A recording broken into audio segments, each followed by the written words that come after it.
Hello everybody! Welcome to Aeronos 12's new RPG tutorial again. As you can see, I'm now a 2016 graduate. That's right, and I feel great about it. That means you get to have much more from me in college. Especially if I'm going on a double major with video game design and computer science. That way I can improve my ROBLOX scripting and maybe my game designing skills. But it will also help me with my undergrad because, as you can see on the ROBLOX RPG developers, you have to have a game with a story. Why not create a way to actually create that story using literary elements? But learn them in college and you might be able to get college credit. Another thing about psychology, if you haven't learned it already, psychology is going to help you very much with game design. If you don't know the player wants, how can you be able to make anything on a game without knowing psychology? Which is really good for me if I learn psychology, because then I know what players want and what to do. So without further ado, let me get started on this tutorial. Today we're going to be focusing on the inventory system as I had promised in the RRD and many other places. So let me see what we can do. Now let me go straight there. Sorry guys, I'll be back when I show you. Okay guys, I am back and we are in the place where we're looking for what to do. Now, we're going off of this concept right here, and if you haven't gone to the wiki already, you should go to it for the gamepad if you want your RPG to be in it. We are going to use the gamepad moding system like I've been using in the past, even though that was scrapped. But here's the big deal about it. So, we're not using the sorry guys, it's a lot of stuff that goes on around DC. But we're not using a radial menu. We're using a GUI service. We have to make a complicated one because it's an inventory, like I just showed you. Now we'll have a model for it. Also, special thanks and shout out to Nob and Raj for making the original inventory GUI. It's really helpful, his script, in terms of the main GUI, because without that script, we wouldn't have been able to get it to where it is today, where it is now in rows like grids, to where it can actually be used on a gamepad like that. Yeah, we're basically, without his help, this wouldn't have been possible. And also, another thing we've done is we've added remote service to it and all that stuff, which is basically what I will show you how that works. Sorry guys, this is kind of a different computer, so I don't think I'm going to need this. Anyways, back to what I was doing. So, what we're going to be doing today is we're going to be doing, or using the equipment. So right here, here's the equipment and stuff. And these are grids. Now, when you select it, we should be able to tell if this will work for Gamepad, because if it works for keyboard, it works for Gamepad, as long as the moding system works. So then the moding system is like this. You have the equipment, which is, this, but you also have the character. That won't be needed. What we will be needing is the actual selecting thing. So let me show you what we're going to do. We're going to go to the slots. So I would go to, yes, we have to use this, yes. So that means if we're going to do that, let me show you what we would do. So, and also we're going to actually have to use this as well for the exit, like context action service. So let me show you what that will do.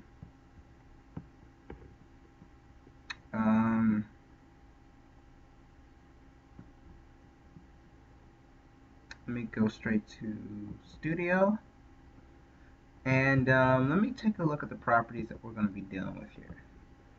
So what we're going to be dealing with is next selection, up, down, left, and right. Now when you're working with a grid, you want to make sure you do this very carefully, because there are some buttons in which are in corners or on sides. You don't want them to, if they're in sides, you only want to define about so much. So we're going to be using both the X and the Y intervals variables here for this. Now the reason why I chose my double major in terms of computer science and video game design is, like I said, to improve skills like this so that you guys can have more tutorials. And also another thing I have to tell you too, we are going to be doing a tutorial on how to turn a model such as a vending machine I found into a really good vending machine.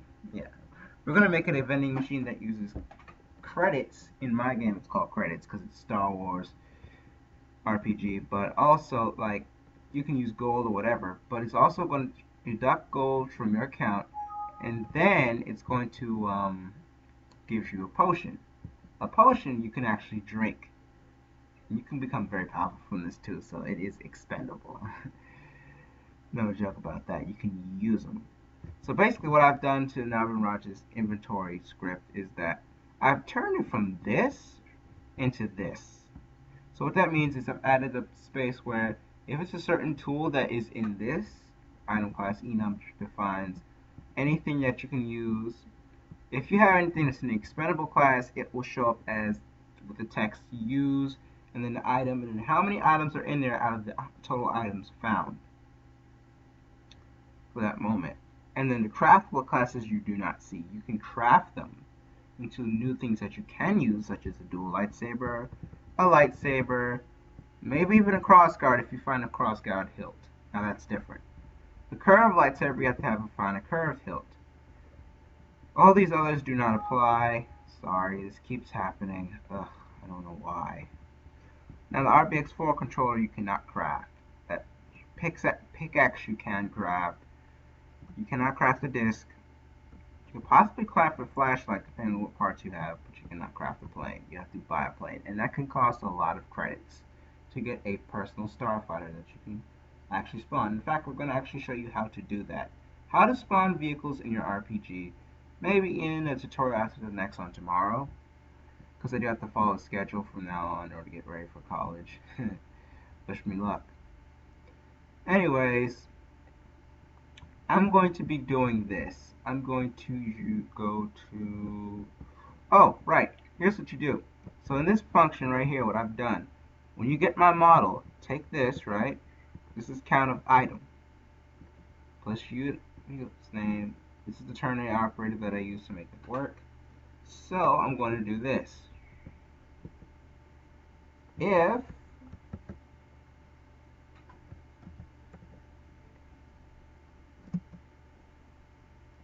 now, also, another thing that we've forgotten, I believe, would be the button. The button should be that right there.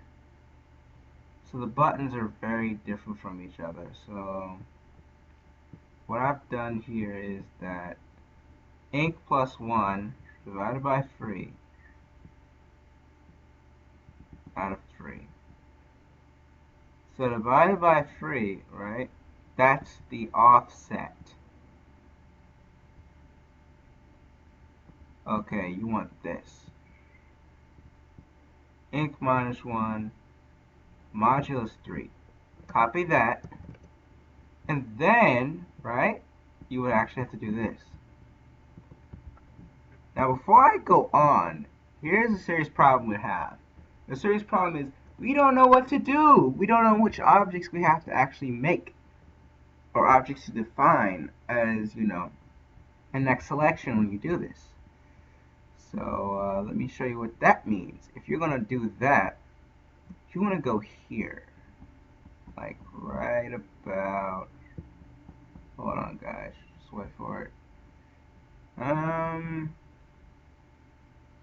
Oh, I know where to go.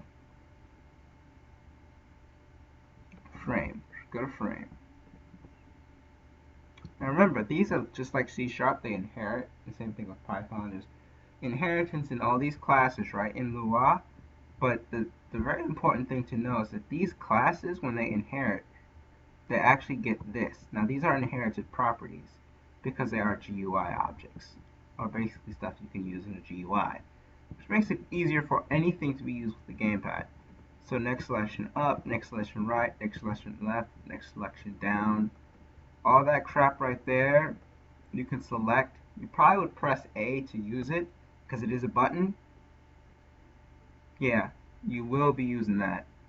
Anyways, I'll be back. I just have to start. And I am back. Sorry about that. I'm using Bandicam right now. Earlier you could see me use the for the dialogue thing I use Screencast-O-Matic. But in this case we have to do down, right. What that means is, let me show you. So if in fact we actually want to do something very, very different, I believe. Like, try to do something like, what do you do? Oh, that's I am position ink. So that means, in effect, I actually remember there is a component, inventory math. Here we go. I ink divided by 3.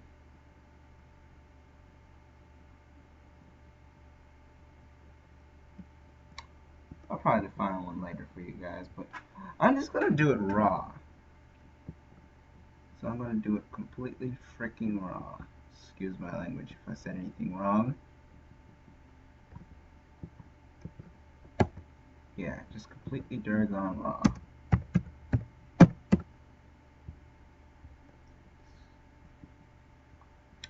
Now, if this is equal to 1, right? Actually, wait a minute. Something is missing. No, it's not. No, it's not. It's fine. If this is equal to 0,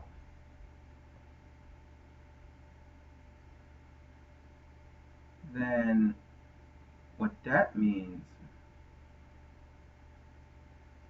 is this. It's equal to 0. What that means is this. If the if it's the first item, then stuff dot next selection, and I forgot what it was. Next selection down. Yeah, let's do next selection down. Selection down equals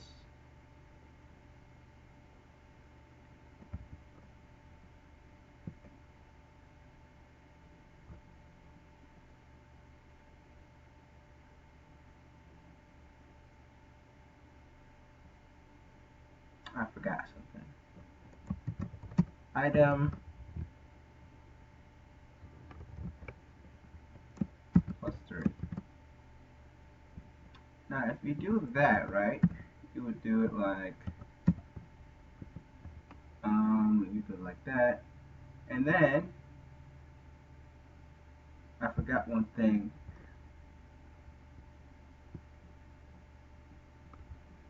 GUI that frame the item holder get children, and then you do that, and then I think it should work. So let me try out. Sorry if I oops, forgot. That's a little bit of my British accent. It's kind of weird, but I'm working on it. Okay, guys, I think I'm gonna have to actually fix something. I can't show you this. This keeps happening again. I don't know why. I'm trying to show you the thing.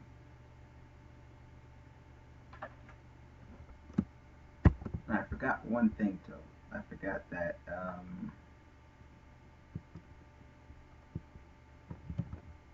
yeah.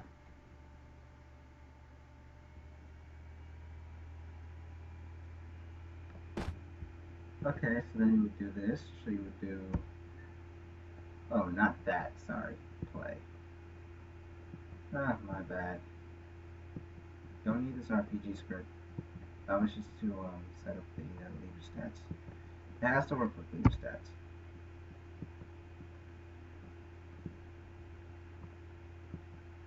Okay, something is wrong. I can just feel it for some reason. Like if I'm missing something. Okay, did I fix it? Oh, I forgot the end was supposed to be right there. Yeah.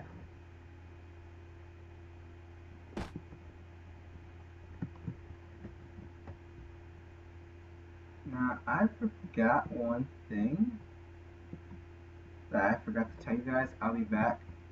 Okay, guys, I am back, and see what happens. It still doesn't select anything for some reason. I'll be back. Hold on. Okay, guys, I'm back. Let me see what happens. Oh, still no selection for some reason. It's the weirdest thing. I'll be back. Okay, guys, I think I fixed it. Let me just go back and check, and I'll explain to you how you should do it.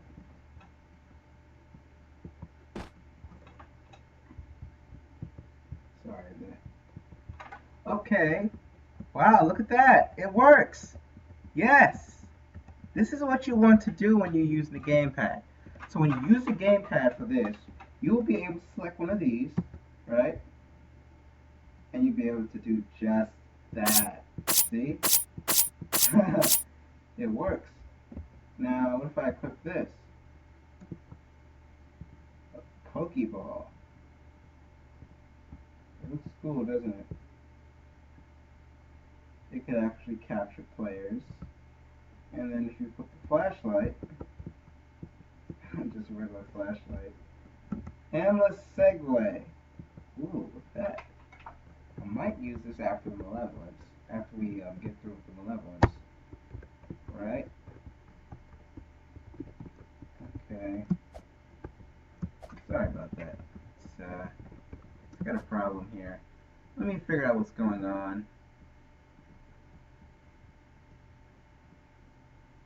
I think it could be the way that it's rendered, so. But it's cool, isn't it? Now you don't have to rely on a mouse. But,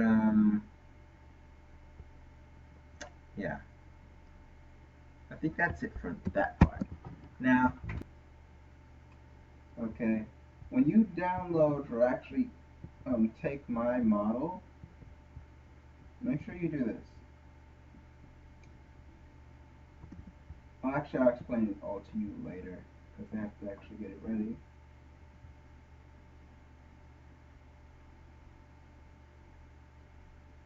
And actually, I don't think I'm going to need this. Let me just try it out.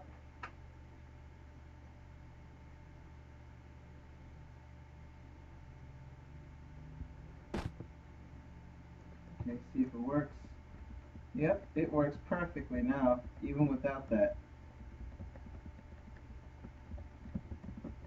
Yeah. Alright. Now let's get to the explanatory. Okay? Let me show you what the explanatory part is. So the explanatory part is this. So, if you want to make yours ready for Gamepad, I would suggest you do this first. Take this, right? When you take my inventory and replace your old one, and you would want to make sure that you have selected this right here, item inventory, and put it in the GUI.frame.item holder. That's the selection parent that you want to have. In fact, you want me to show you, I will show you.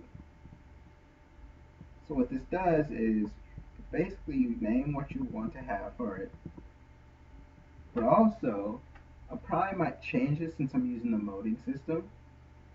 In the next tutorial for this, I will show you how to make a moding system.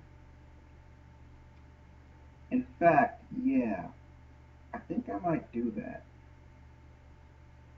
And what you would have to do is you would have to switch modes. So basically you go up, like you take one part of the D-pad, right? You go up one by pressing the button on the D-pad. And when it goes up on the D-pad, you're going to have to remember, it will automatically open the GUI. Okay. If you want to get back to mode 1, which is movement, you just press B. That's what it will do. And when that's changed, it will. But you know, that's about it. So yeah, the only time when you would ever have to use next selection and then the direction is if you had something like a character frame like that. That's a character frame. You know, the R6 humanoid that we all know and are familiar with the head, the torso, the two arms, and the two legs. So you don't need that. We won't need that until we get to the armor tutorial. But I'm going to show you guys how to make a new armor GUI that works very well with Gamepad. Yeah, basically it looks much better and it's created by a local script. And it allows you to equip many different parts that you can get. So basically, this is what happens. You will get an armor GUI, which means you'll be able to have armor. If you make an armor shop in a trinket box, then guess what? That means, because I'm adding also to my RPG a trinket box feature where if you defeat a certain enemy or level up, you can get certain trinkets or basically models in which you can load as toys. Sort of like in Disney Infinity's Toy Box, which is a very unique RPG feature that I actually like. But it also enables other players to be able to build stuff. You know, I think 3 days ago, before my graduation, they literally got rid of, if I wasn't mistaken, they got rid of personal servers. And you know what that means, right? No more building unless you make it to build yourself. Now, I will be showing you guys how to actually move things with the mouse and insert them into the game. Yes, it could be used for your RPG, like Disney Infinity style RPG, with a toy box and or trinket box, whatever you call it, and you add stuff in there, right? Like for example, I could add a giver, like the Zednov Tycoon's giver for weapons or hats. But the weapons giver, we could add certain weapons from the game, such as the dual lightsaber, the regular lightsaber, all the lightsabers, all the blasters, many different pieces of junk. But the only tool that's not ever added into that is the plane tool. The plane tool comes with a plane that you can add in there. I've also started on adding, I'm going to be adding to my game a new kind of plane. It's going to be replacing the X-Wing, and it's called the Z95 Headhunter. Yep, the Headhunter. I made a new Headhunter using the X-Wing parts, and I rewired it and everything. So you might want to actually see it. The one problem with that inventory is that it cannot actually aggregate planes. Unfortunately, the plane thing or plane tool doesn't really render well, so I had to use Cole's admin. Luckily, I had that. So I'm going to make the game tutorial where, sorry, that's my pen, where players can actually fly. Like they can fly with the tool. Like they just type in a command and it helps them fly. Anyways, guys, I might want to add a context action service later. Well, actually, wait. Let me add context action service. I think I will do that, but only in one condition. One thing you have to add to your game or inventory's main GUI in order to make sure that this is right, because here's the deal. The mode is really different, okay? In fact, let me get rid of this breakpoint. So let me show you what that means. So I've also made a tutorial on how to make a gamepad voting system. So I would do, okay, is it players? Wait, I remember something. Yeah, player, that's right. To do player dot u input stats dot changed connect. and then you have function. Now in C# when we make RPGs, you would have to put a type in before the variable. For example, bool value in this case. But in other cases, for example, if the Lua actually did that, you know, if they had to actually have a C frame, they would be like C frame value. And guess how easy that would be? Not very easy. Sorry guys, it's the phone. It's not hot. Yeah, it's fine. I'm gonna have to actually add something to there. So let me do this real quick. Value, and here's value. So you have the Boolean value from here, right? So if value, actually wait a minute. This is not a value. I forgot. Gamepad mode. It's supposed to be. It's not a bool value. It's actually int value because it's an integer. The moding system uses an integer value. If value equals, let me say 2, right? Because if you up it, it's going to open your inventory. The first thing you'll ever do in the game. Then, okay, then guess what it's supposed to do? It's supposed to use context action service to do this. So I'm going to go to what another enumeration script and inventory service, but I don't think you guys are going to need that yet because this is the thing we have to do. Bind action. Yes, we have to bind the action. I'll probably make another thing too. So I'll be doing like this. Okay. So what this would do is it will literally hide the frame. This is the keybind, right? It's supposed to do this. And what that means, if the frame is not visible, then you know it ain't supposed to be visible. Yeah, it's not supposed to ever be visible when you change the gamepad mode back or up. It's supposed to open another GUI if you go up, and it's supposed to go back to character movement and no GUIs when you go down, except for the HUD. Depends on what the GUI is as well. If it's a tutorial GUI, then you might want to keep that because it's going to be very useful. So I would do game get service. Sorry guys, it's a little weird, but look what they did. They actually made this blue. Isn't that great, guys? That means you don't have to worry about having these variables become so unuseful. And then they highlighted enum, they actually highlighted function, I know they've been doing that. They highlighted enum, they highlighted script. They did a lot of things. Who knows, they might actually highlight plugins someday. I'm actually making a plugin, if you guys want to know, on RPG Designer, GUI RPG Designer plugin. And I'm also going to be releasing it like probably in the fall. It's going to have all the features, including the stuff for inserting ragdoll scripts, things that you will want in your game to help make it better, even armor building tools, whether it could be through clothing or actual part-based models. Also, another thing I forgot to tell you, meshes. Any meshes that I can upload that might be useful for your games.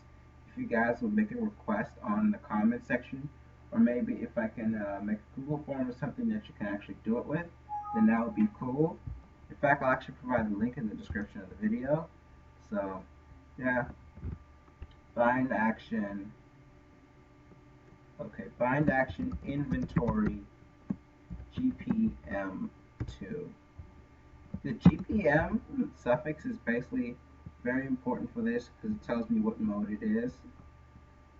So inventory GPM, and I actually want to do this dot value so I can tell what it is.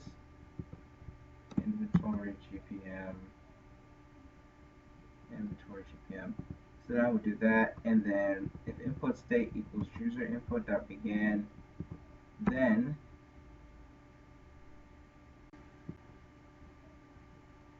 Sorry about that, guys. I actually, this thing only allows me to do 10 minutes, so I'll do this.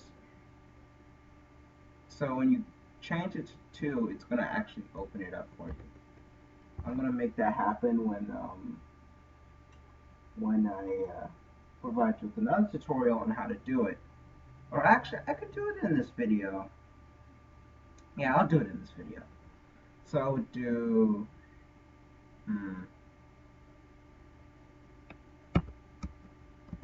oh wait, game dot context action service dot unbind action. Make sure you include inventory, GPM, you do dot value, right? But wait a minute, something is missing there. It's not just, we don't just do this. We also have to add a few other things too, I forgot. Script, oh shoot, sorry about that. Script.parent.frame.visible equals false. Make sure that it's actually raw. This has to always be raw, because if it's not raw, then guess what? It's going to make it come back over and over and over again. It's going to break the code and it's going to make it unusable. So make sure you do that. Now, this is what's going to happen. I forgot maybe get should be in there too. Like, basically I would do this. Now, and I'm going to fix the U input stats. So, let me quickly come back. I am back, guys, and guess what? We have the user input stats here that I created on the 1st of this month. 10 days ago, I created the script in a tutorial. However, the script had a problem, so I would just suggest you do this. Yeah, sorry about that. Make sure it's a colon when you do it, because doing it the C# style, it's very rare if it's ever be able to be done C# style, or even C styles as I call it. I mean, this is kind of like a C type language because it's a little different than usual. So now, here's what I'm going to do.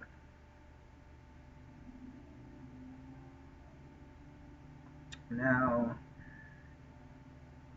in UI stats, I think I would do this for sure.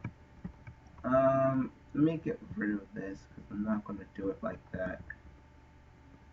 Yeah, I think I'm not going to do it like that, because that's not going to work, and no one will be able to actually see what I'm doing, because I don't have a gamepad just yet. I'm probably going to get an Xbox One controller soon. I mean, I want to get one, but hopefully when I activate my debit card, you guys should be able to contribute to my channel and help me when I actually set up my Patreon, so that, you know, we could all not only donate, but you donate to a good cause for me to actually show you how this stuff would work. You know, because I'm also going to have to use some money to actually support myself in college. Yeah, it's $27,000. Schools such as Capital College is quite expensive. Anyways, back to what I was doing. So here is what we're dealing with. You have a frame and everything, but also you have the gamepad mode, which is right here. This is what you need in order to be able to work it. So let me show you what we do with keybind. Keybind is right here. So, but this is what I would do. Actually not game, player. That's right, player.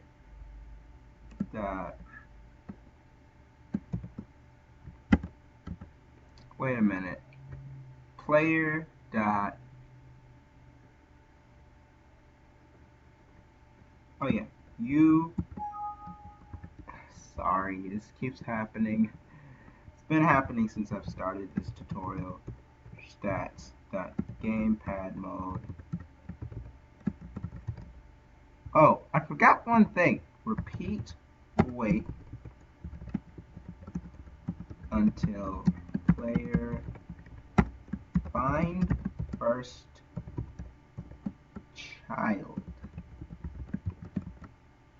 You input stats. Also, coming up in the summer, I will probably post or actually post a link to my game if you guys want to play it when it actually gets released on the console. Make sure you know that you have to write this down, right? Or actually search up Alderaanian Assault when you go on your Xbox One if you get to see it get released to the console. But remember to play those 5 featured games first. Mine will not be featured because it cannot meet the requirements, unfortunately. Even though it's a really good game because, you know, I've been creating it and using many concepts that I extracted from my video game design course for 6 months, maybe more. Actually, wait! Tomorrow marks 6 months since I've started the game that I'm going to be putting this tutorial on. So, hey, 6 months later, I've graduated. It's crazy, right? I remember in 2009 when I actually graduated from elementary school. But now I'm graduating from college. I mean, high school, sorry. I keep getting those mixed up. Which is crazy, you know, because guess what?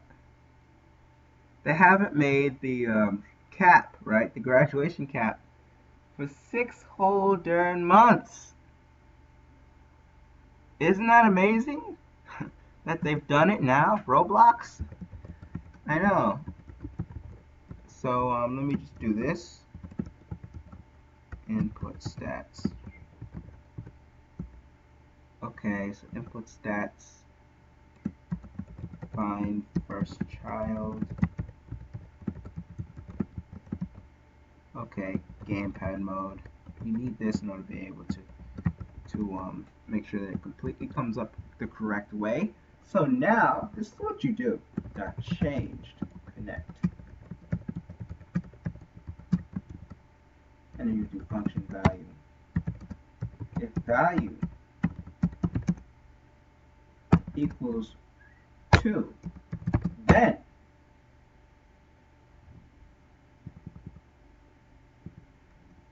script.parent.frame.visible equals true. That's if that changes. That's the keybind part. But now, look at this.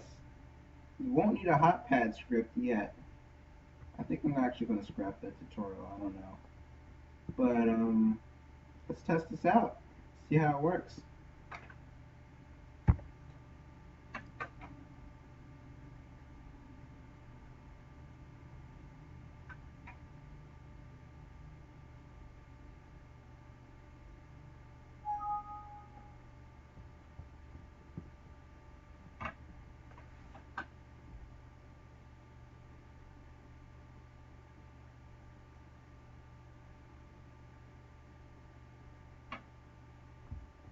Taking a while, guys. Now I gotta close this out right here. Wow, it actually works. Let me see if it works here. Perfect. Now let's see what the output says. Not a valid member of player. I'll fix that, even if it has to go into another. Okay, I know why it's not working. Sorry about that, guys. I almost forgot. I forgot I actually changed it. It used to be you input stats when I had the first one, but you know, things changed. You know, I had to actually scrap it. But now that Roblox is actually being fair to everybody in terms of releasing for the console and making it available on all platforms, guess what? It's fine with me. At least it works. So now we got something that actually works, which is great. So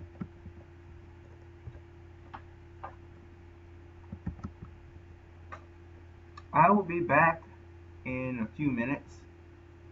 I'm back now. So, this is what's going to happen. So that's been your tutorial for today. I will be publishing the model or kit for the inventory, the new inventory for the RPGs, for you guys to actually try this tutorial on. I know it's been almost 40 minutes. This is a long tutorial, but you know, things have to happen. Anyways, it's been Arados12. You can like, comment, subscribe, and also when I get my Patreon, you can also support me there too. Anyways, cheers.